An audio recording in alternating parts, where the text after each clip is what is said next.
lo dijo en la primera hora. Muy bien, 7:15 de la mañana. Hay un par de inquietudes completamente pertinentes que me hacen dos de nuestros queridos oyentes, gracias a don Rommel Jardín y a Ricardo Bravo, ¿no? Rommel, por ejemplo, me recuerda que el 14 de mayo habrá cambio de autoridades en la Asamblea. O sea, el actual periodo legislativo, usted tiene a mitad de periodo, cada 2 años, que renovar presidencia, las 2 vicepresidencias, el Consejo de Administración Legislativa y la reorganización de las 15 comisiones legislativas que, a su vez, una vez reorganizadas, tienen que elegir autoridades, presidente o presidenta, vicepresidente o vicepresidenta. Si hoy estamos 30 de marzo y hacemos este cálculo más o menos que acabamos de desarrollar, va a coincidir el juicio político con el cambio de autoridades. No es un dato menor, ¿sí o no, Berkis? Así no es un tema menor. Eso por un lado. Y luego el 24 de mayo, ¿no? Y luego tienes el 24 de mayo el informe de la Nación, que no sabemos qué pase con el juicio político.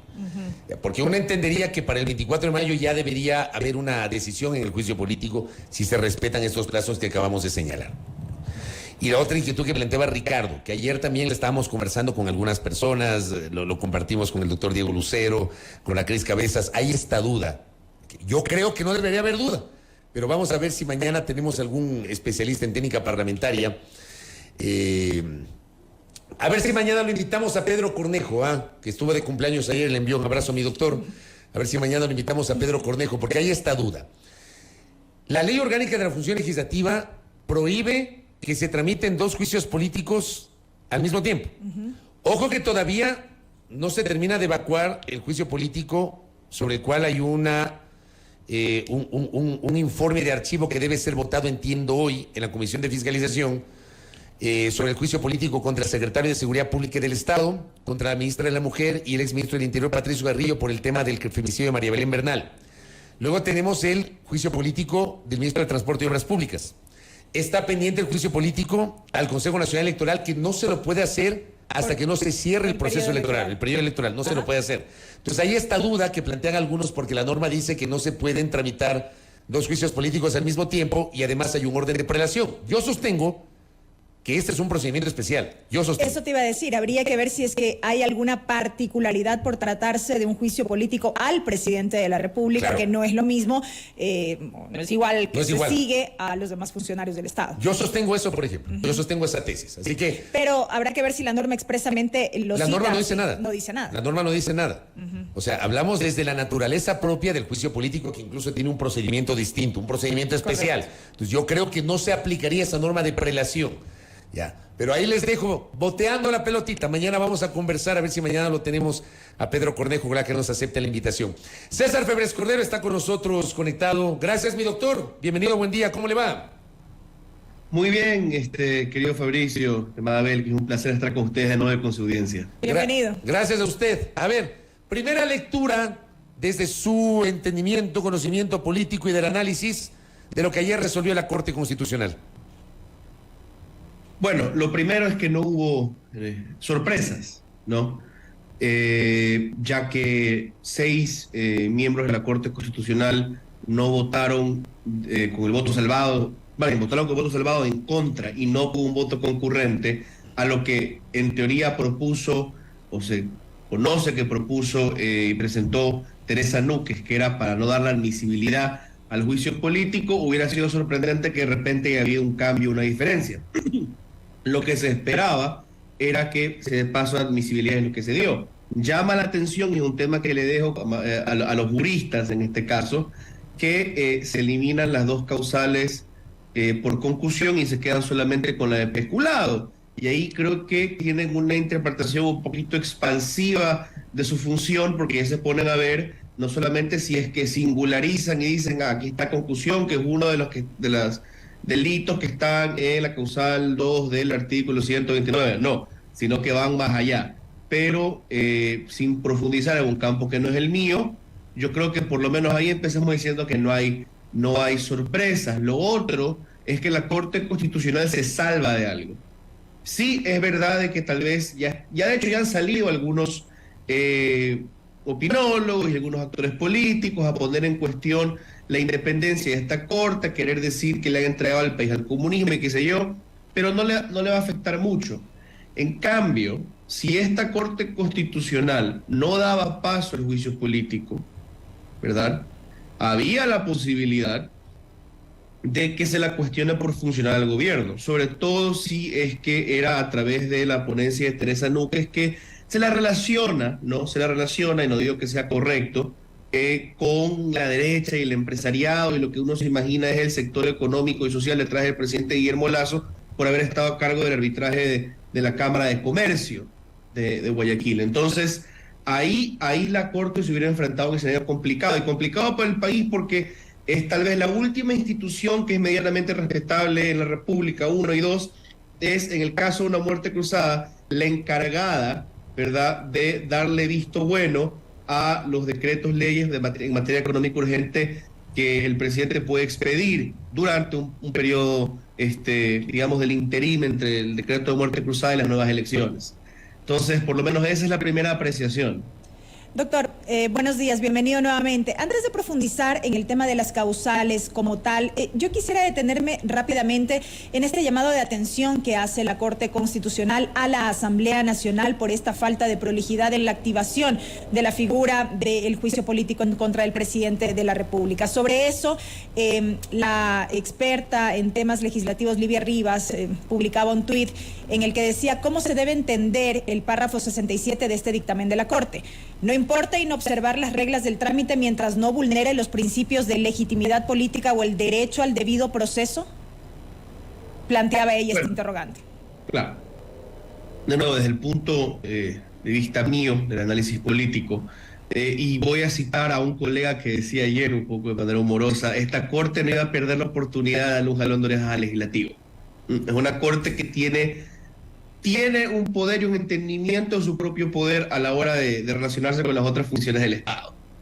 Sin exagerar, por si acaso, porque ellos mismos también dejaron muy claro que hay cosas que no les competen, y me parece muy bien, pero yo creo que no podían perder la oportunidad de hacer el honor. Esto es una Corte que manda hasta a redactar leyes, ¿no?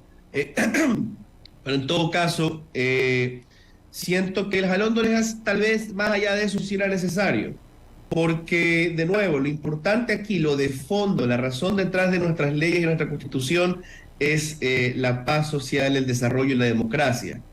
Y si de repente el comportamiento de estas instituciones así no vicien de manera fatal los procedimientos que están haciendo, si los ponen en duda, si no son prolijos, ¿verdad?, ¿qué causa que la ciudadanía no confíe en ellos, que pierdan ante el ojo de la opinión pública o de segmentos importantes de la opinión pública legitimidad? Y si no le damos esa legitimidad como ciudadanía a los actos de nuestra Asamblea Nacional, de nuestras Cortes, o del Ejecutivo, o de la función electoral, entonces estamos en muy graves problemas. Y yo creo que en el fondo, de fondo, es un recordatorio que está totalmente en lo correcto. Políticamente, ¿qué lectura le damos a lo que ese es su campo, doctor? Políticamente, ¿qué lectura le damos a lo que significa que por primera vez en casi 44 años de vida democrática, un presidente en el Ecuador vaya a juicio político? A ver, no es, por ejemplo, al final, creo yo, más que un detallito, un fun fact, como dicen los gringos, para los abogados, ¿ya?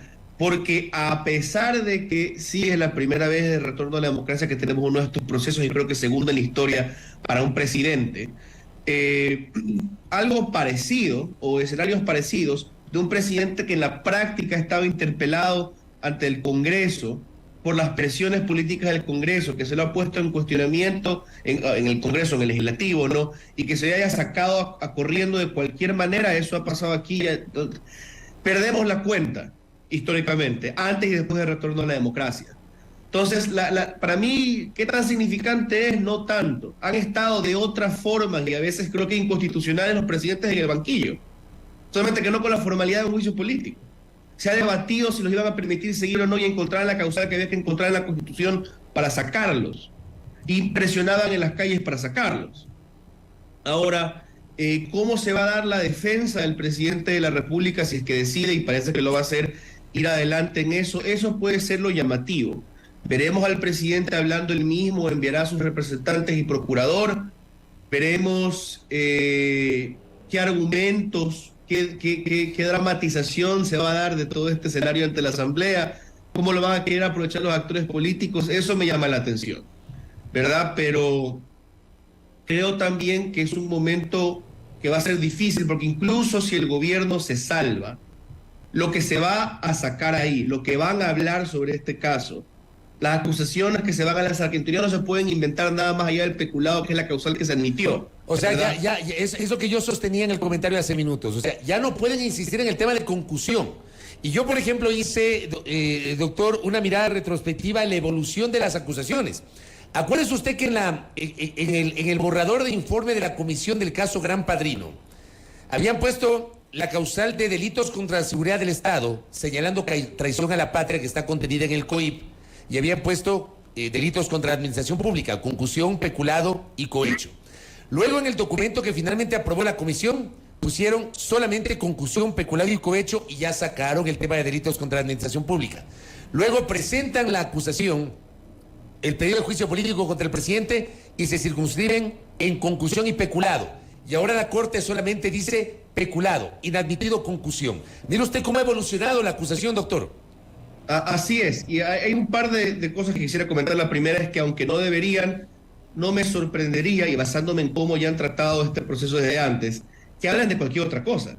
Les dan la palabra y estos señores son el profeta Jeremías en la plaza. Pero hay que revisar nomás las intervenciones, doctor, que yo sí hice una crítica en este espacio, lo hicimos junto a Beltis en este espacio. Las intervenciones de ese sábado cuando se debatió la resolución respecto del informe del caso Gran Padrino, que fue un debate vergonzoso, 6 horas de discursos en donde la mayor parte de legisladores dijo cualquier cosa.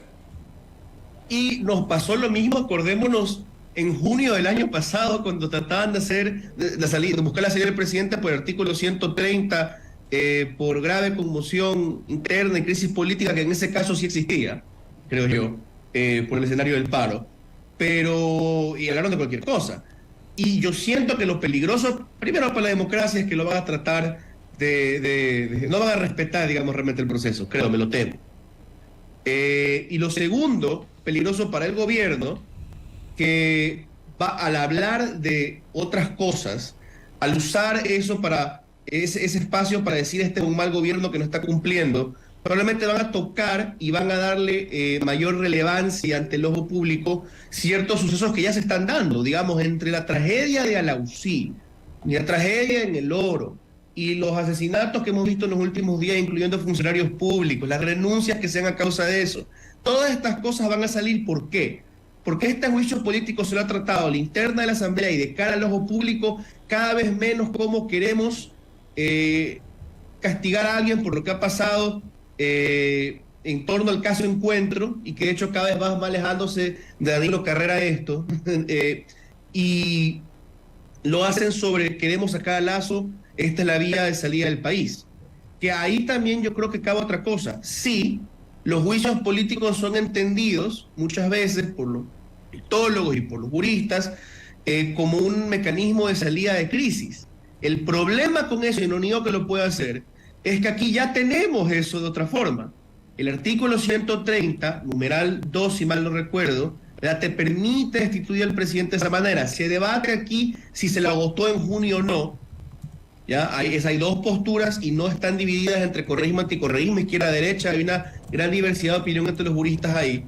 Y eso está diseñado, porque está en la propia causal, para resolver una crisis política, un estado de conmoción interna en la nación, ¿verdad? Entonces, podría ser que están tratando de sacar de su espacio este proceso del juicio político, ¿verdad? Y que lo traten con irresponsabilidad, de manera muy laxativa, interpreten las causales y se pongan a hablar de cualquier otra cosa. Eso es un peligro para el país y un peligro del gobierno, porque le van a sacar en cara en ese foro importantísimo sus errores y los escándalos que se van dando estos días.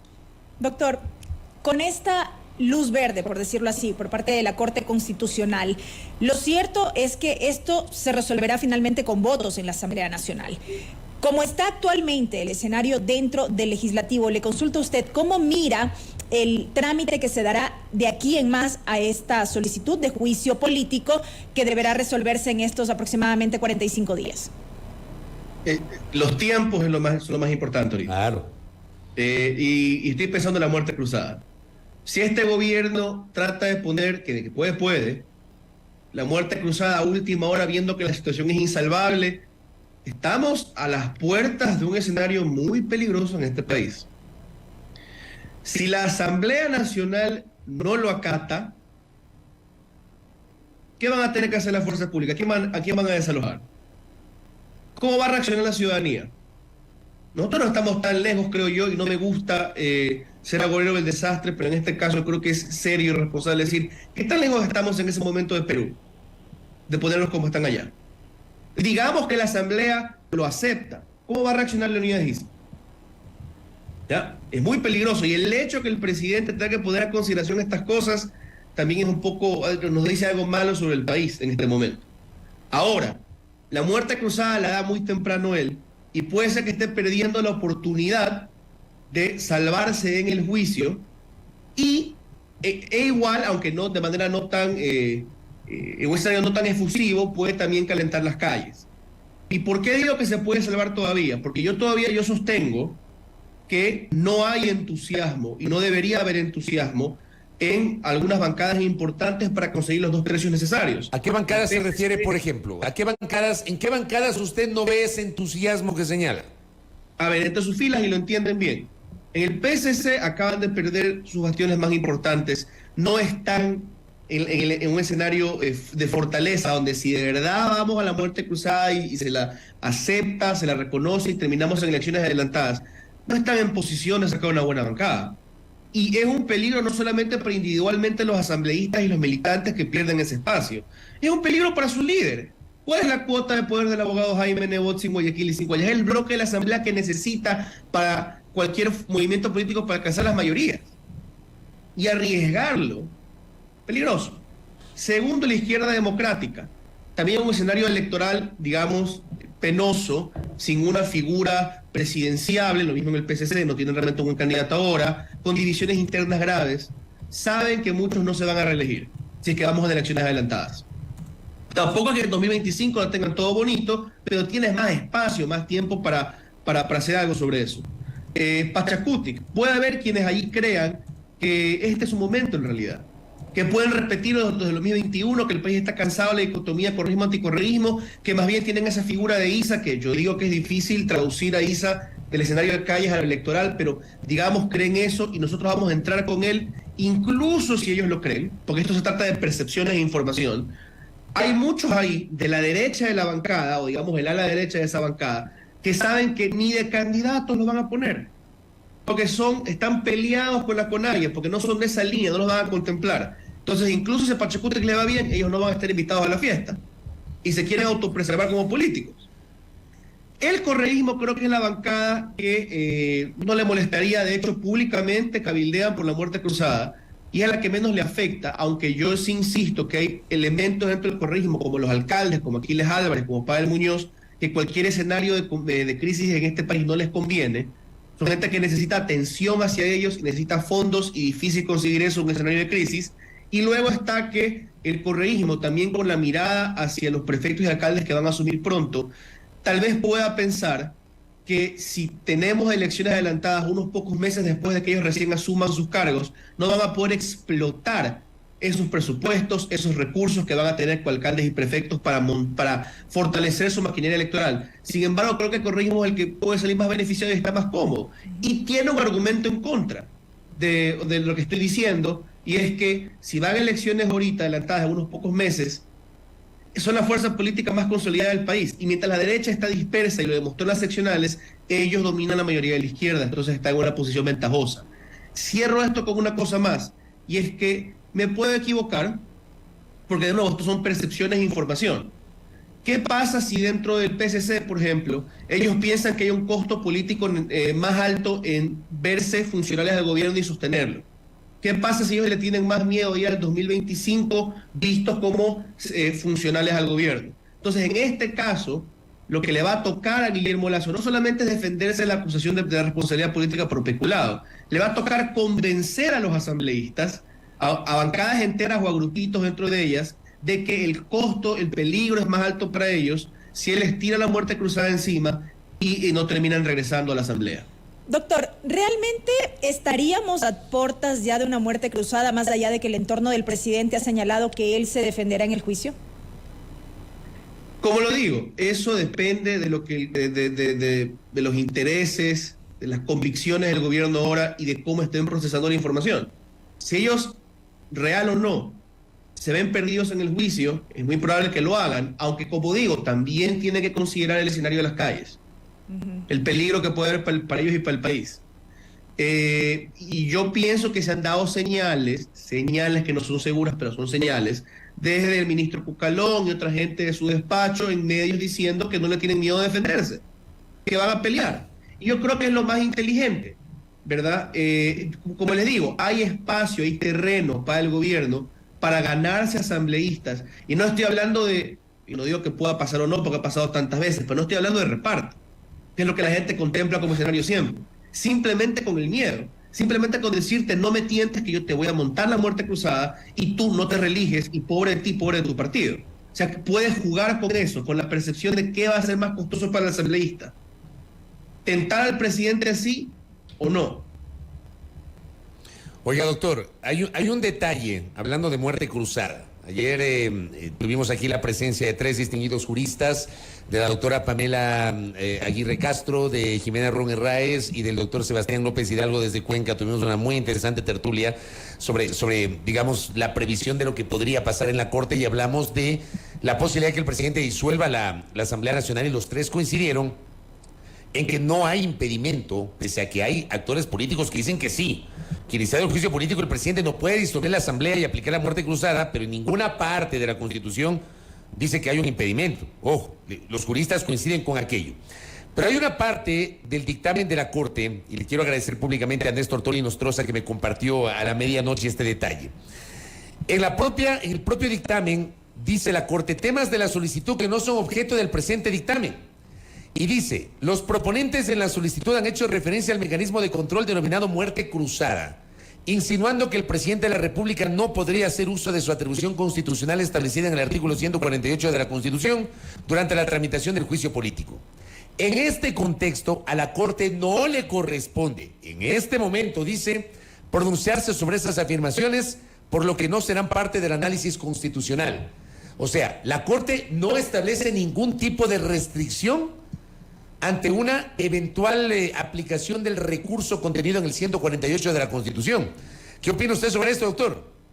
Esto es un punto muy controvertido y lo debe ser entre juristas, politólogos, pongamos hasta los filósofos aquí. Y a un corto paréntesis, es importante que aunque aquí hay que recordar que la opinión debe ser informada y prudente, es un tema para toda la ciudadanía, ¿eh? Es nuestra Constitución, no tenemos que estar contemplándola de lejos, ni tenemos que pensar que es un misterio mitraísta o masónico para los iniciados nada más descubrir qué dice la Constitución. Es un tema que nos debe, que nos involucra a todos y debe ser entendible para todos.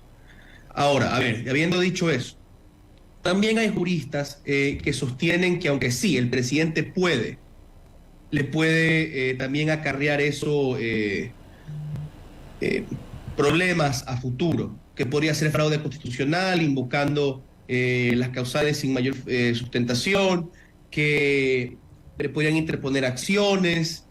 Se puede decir que al hacer esto está yéndose en contra del sentido del artículo 129 y 130, porque nunca se va a permitir que se los aplique realmente, y que entonces eso va contra la interpretación sistemática de la Constitución. Espero no estar citándolo mal, pero lo he escuchado mucho del doctor Ollarto, doctor Quintana. Muy bien. Yo personalmente pienso, primero, que debemos entender cuál fue el momento constituyente donde salió esta Constitución de Montecristi. ¿Quiénes la redactaron? ¿Qué mayoría la hizo y quiénes estuvieron detrás de esa mayoría? Es una constitución del correísmo. Una constitución de un correísmo que en ese momento, como la escribió, y como siempre han visto el proyecto país que han tenido, tiene la necesidad de un ejecutivo fuerte. De ahí el famoso hiperpresidencialismo del que se habla tanto. Pero es innegable que este es un sistema presidencialista y con un presidente fuerte, y es por diseño. Y siento yo que esa posibilidad de que el presidente pueda invocar la muerte cruzada antes que lo saquen está ahí por diseño, porque el constituyente quería darle esa fuerza, ese blindaje al presidente de la República. Y es una cosa que yo creo que ahí también tenemos que hacer el debate. Primero, y segundo, darnos cuenta de que por alguna razón también, y va ligado a eso, solamente una de las causales del 148 que le permite al presidente invocar la muerte cruzada, en la primera, le pide que pase por la revisión, por el visto bueno de la Corte Constitucional. Pero la obstrucción del Plan Nacional de Desarrollo y la grave crisis política y conmoción no pasan. La Constitución no te pide que pasen por esos filtros, por eso los juristas dicen que no hay ningún obstáculo. Y yo creo que, de nuevo, ahí también puede haber una señal de que esto es por diseño. Ahora, otra cosa también por ese lado, y es que tenemos que entender que si nosotros asumimos, ok, este juicio político puede interpretar de manera expansiva, laxa, lo que es especulado, antes ya no lo admitieron, pero la conclusión, el cohecho, etcétera. Si nosotros insistimos que esto no es un juicio penal, sino un juicio político, que tiene otros estándares, que no es objetivo, que es más subjetivo, si le damos eso a la Asamblea, yo creo que también hay que reconocérselo al presidente en este mecanismo, que él puede interpretar de manera política y subjetiva que es una grave crisis política, que es una destrucción del Plan Nacional de Desarrollo. Y nosotros podemos decir, y yo esa es mi postura, que podemos reconocer que es irresponsable interpretarlo de manera muy laxa, tanto lo del juicio político como en la muerte cruzada, y sin embargo es permitido. Entendiendo además, doctor, y no sé si coincide con esta tesis que yo la he mantenido y le he dicho a la audiencia, a algunos no les gustan y a otros sí les gusta. Yo sostengo que la institución juicio político, el llevar a Guillermo Lazo a juicio político a la Asamblea, no es golpe de Estado, no es conspiración, no es desestabilización, es un mecanismo constitucional, ¿ya? Que además tiene el aval de la Corte Constitucional en este momento. Como tampoco es un mecanismo inconstitucional que el presidente disuelva la Asamblea invocando alguna de las causales que establece la propia Constitución. Yo no creo que eso equivale a ser dictador. O sea, para mí los dos mecanismos son constitucionales, pero por supuesto tienen apoyos o críticas dependiendo del cristal a través del cual se lo mira, doctor. Coincido totalmente con usted, Fabricio. Y como le digo, podemos nosotros pensar, y como yo lo he dicho sobre este juicio político a momentos, aquí están estrechando, alargando y estrujando la Constitución, y eso no es bueno. Pero eso es una cosa. Otra es decir que lo que hacen no está permitido, desconocer peor ahora que la Corte Constitucional les ha dado el paso adelante, y es una institución que sin ser perfecta es bastante respetada y con razón, y peor decir que esto es un golpe de Estado. Yo coincido con usted, es un asalto a los conceptos llamar a esto un golpe de Estado. Y permítame decir otra cosa, y es que si el gobierno califica a este juicio político de intento de golpe de Estado, y ellos quieren sacar la muerte cruzada con esa interpretación subjetiva también, entonces lo que ellos quieren hacer es un autogolpe. O sea, bajo los estándares que ellos ponen, bajo los parámetros en los que quieren calificar a la Asamblea, con la vara que los quieren medir, si se miden a sí mismos, lo que ellos van a hacer es un autogolpe. Por supuesto que eso, ni lo primero es golpe de Estado, ni lo segundo es autogolpe, pero es lo que quiero decir, hay demasiada hipocresía y se habla con demasiada ligereza en este país. Y me parece vergonzoso, y esto es para el presidente y para todos los actores políticos.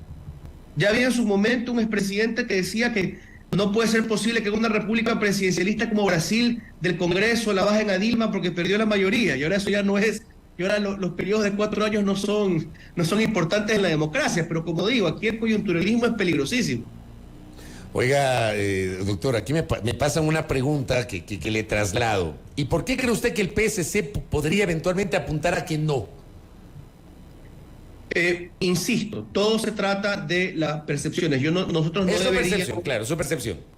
No, más bien la percepción también de cómo nosotros vemos la percepción de los políticos. Hay irracionalidad, hay emociones, hay odios, pero no deberíamos centrarnos, creo, en eso, sino en cómo se quieren preservar, cómo quieren maximizar su poder.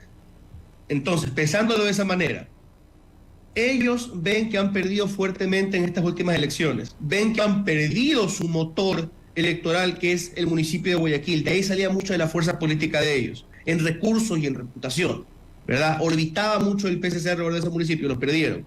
Si se van a elecciones adelantadas por muerte cruzada, bien que pueden perder su bloque, lo que significa una pérdida para sus asambleístas porque no regresan y para su líder porque pierde su última gran cuota de poder, creo yo, que es esa bancada en la asamblea que le permite negociar con un número significativo de votos y decir a gobierno y oposición, tú no vas a alcanzar a veces la mayoría simple o a veces la calificada si no vienes a mí primero. Entonces yo creo que por eso puede estar en duda. Ahora, ¿por qué puede ser que ellos digan no? Prefiero irme adelante, así me pongo la muerte cruzada de frente? Es porque también pueden, y yo creo que está errado, pero es válido, también pueden decir, más peligroso es para mí que me vean como funcional a un gobierno impopular y que en el 2025, o si se cae este hombre antes, ¿verdad?, me castiguen en las urnas por eso. Pues también pueden estar pensándolo de esa manera. Pero en todo caso, entusiastas no pueden estar porque lo primero que yo he dicho es un escenario que lo tienen presente y que es perfectamente racional. Lo ultimísimo, doctor, interesantísima charla desde el punto de vista político. Lo ultimísimo. Y el papel del vicepresidente, que aquí me pasan esa pregunta y me parece absolutamente pertinente. El papel del doctor Alfredo Borrero, doctor César Febres Cordero. Alfredo Borrero, en otros sistemas políticos sería un seguro de vida, ¿no? Recuerdo un poquito cómo decían que Nixon le gustaba poner malos vicepresidentes debajo de él porque así se defendía de un juicio político. Si me sacan a mí, se quedan con este pobre hombre, ¿no? Al final no le sirvió.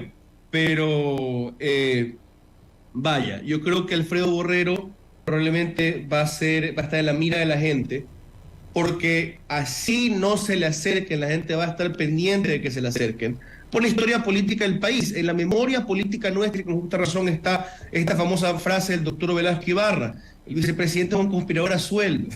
Yo no digo que sea cierto el doctor Borrero, y no hemos visto evidencia de aquello en el doctor Borrero, pero ahí está, en la manera en que tanto la ciudadanía como los actores políticos de élite principales ven a la política ecuatoriana.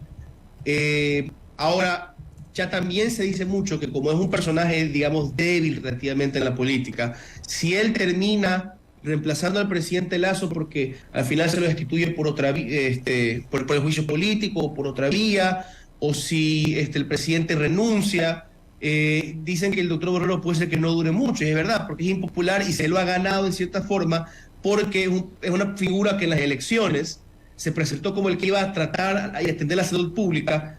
Pocas veces lo ha hecho, no se ha mostrado, y cuando se ha mostrado igual no ha dado buenos resultados, porque estamos viendo lo que pasa en el Ministerio de Salud Pública, en los hospitales del país, y el IES, que aunque es autónomo, también ahí hay injerencia del gobierno, ¿no?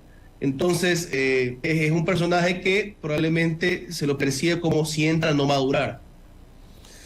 Correcto, doctor. Gracias por este análisis interesantísimo con su visión y la lectura política de lo que resolvió ayer la Corte Constitucional. Muy amable, doctor. Un gusto estar nuevo con ustedes. Muchas gracias. Gracias a César Febres Cordero, editorialista, analista político, la visión que él sostiene sobre este dictamen de admisibilidad emitido por la Corte Constitucional, que ha allanado el camino para el juicio político, que sí o sí habrá juicio político. Ahora sí ya no hablamos de un posible juicio político, hablamos de juicio político en contra del presidente de la República. Primera plana. Todas las noticias, todas las voces.